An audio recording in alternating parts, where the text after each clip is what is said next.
Welcome in along with Mike Renner. I'm Steve Palazzolo, and this is your Rashan Gary NFL Draft Profile, all powered by PFF Edge and Elite.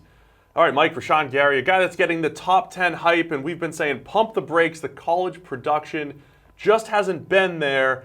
And for us, that raises a lot of question marks when projecting Gary to the next level. Yeah, there definitely are a lot of question marks. We've seen in the past the guys that tend to do well early on in their careers also did well in college. We haven't seen a lot of guys just not grade out well, not be productive college players along the defensive line of scrimmage, all of a sudden turn it on at the next level, figure it out, because if you can't beat up, these 330-pound tackles that can barely move out of their stance in college, you're not going to be able to, compete against the tackles in the NFL that are running 4.8 40s that are maybe as athletic as you, as Rashan Gary there.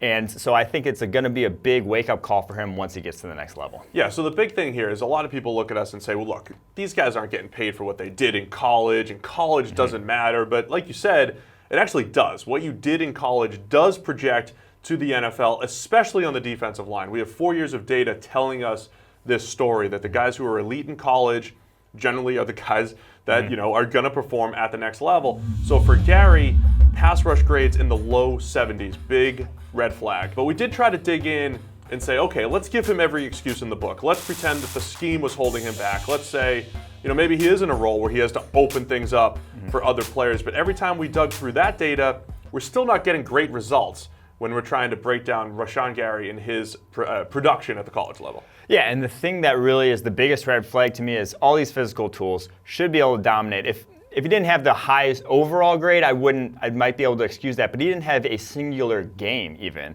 where he took over, where he really flashed it from start to finish for a whole game where he dominated. That's the biggest red flag to me, is that the fact that there wasn't one game you could point to and hang your hat and say, well, if I can get that every single day out of him, then maybe I have a good player at the next level. There just wasn't that on tape. There was a few reps. There's this bull rush against Nebraska where he puts the tackle on his back that you're like, ooh, if he can do that every time. Right. There's but a few. It's reps, and it's not consistency throughout any sort of sample size more than 1 to 2 reps. Yeah, so we like him as overall. In the grand scheme of things, we like him. We put a second-round grade on him, if for nothing else, because of the size and the explosion and the fact that he could kick inside, right? He could maybe rush against guards and have more success than he did on the edge in college. Yeah, and second-round grade, we still expect you to be a productive NFL player. We're just saying you're going to draft a guy top 10, top 15, where he's likely going to go. You expect special. You expect something different in those athletic traits. You expect special, but we just haven't seen it. We're expecting good, if not not special, I guess is the best way to put it. Among the strengths that we talked about,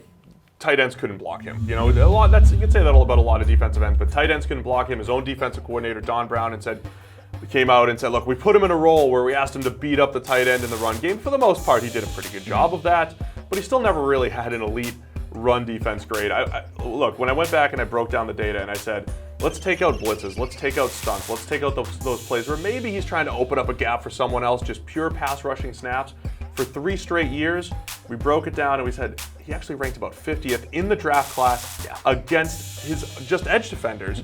And that is the biggest warning sign. Must pass rush situations, the production just wasn't there. Yeah, and if you're on the same defensive line as Chase Winovich, and if you're putting the guy who's supposedly this 5-star all-world, top 10 pick, if you're putting him in the role as a block eater and letting Chase Winovich go to town, what does that kind of say about you on that defensive line, what the coaches actually thought about his talent to be that playmaker on that defensive line? And he doesn't have the same excuse that Ed Oliver does at Houston. You have good coaching there at Michigan. Don Brown, Jim Harbaugh, that's about as good as you're going to get in the nation. We've seen players repeatedly along that defensive line have extremely high grades in our system.